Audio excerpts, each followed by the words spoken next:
Ainda em tabela de distribuição de frequências, vamos estudar os dados contínuos agrupados em classes. As variáveis quantitativas contínuas são aquelas cujos possíveis valores pertencem a um intervalo de números reais.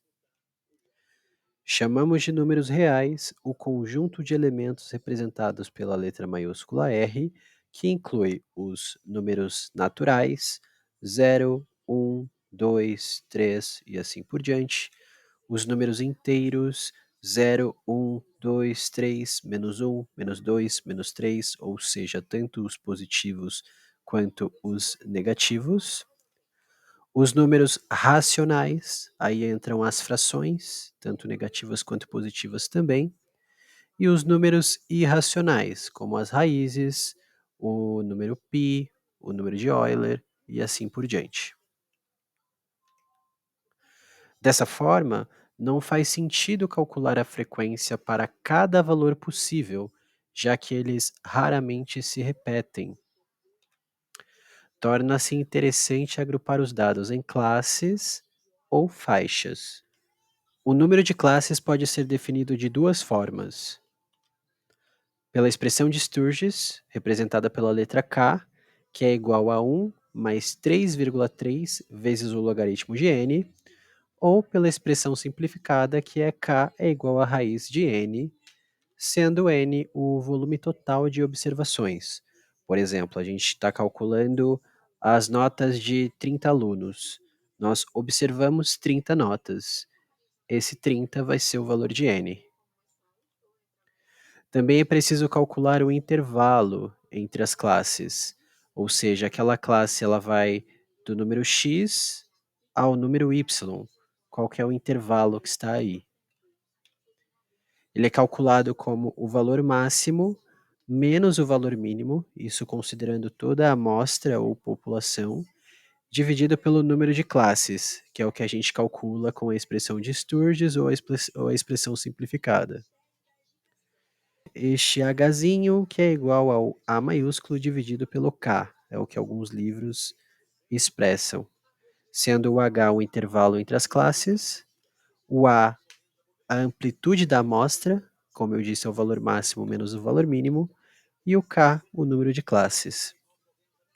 Vamos a um exemplo.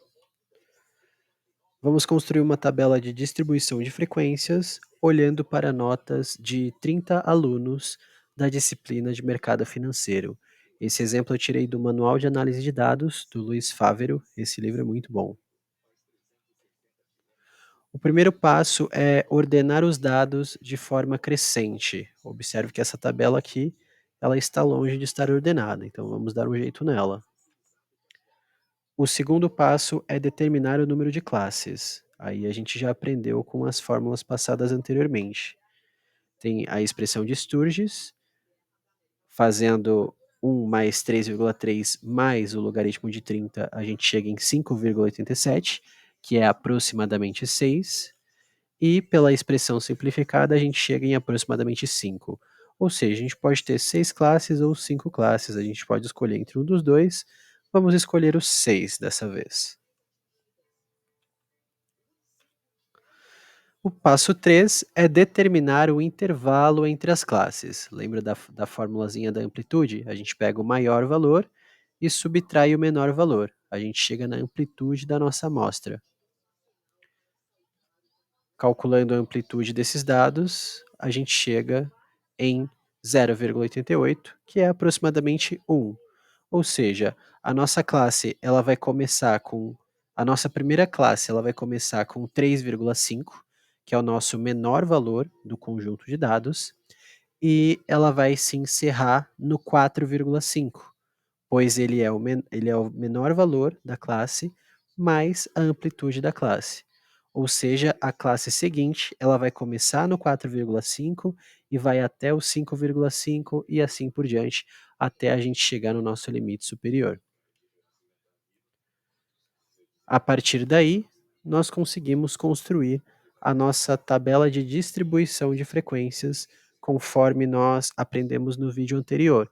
A gente vai olhar os dados que estão as notas que estão entre 3,5 e 4,5, vamos contar a frequência delas, entre 4,5 e 5,5, vamos contar a frequência delas e assim por diante para frequência relativa, frequência absoluta e frequência relativa absoluta. Essa notação, que é um pipe e um travessão, ela indica que o limite inferior está incluído na classe e o limite superior não está.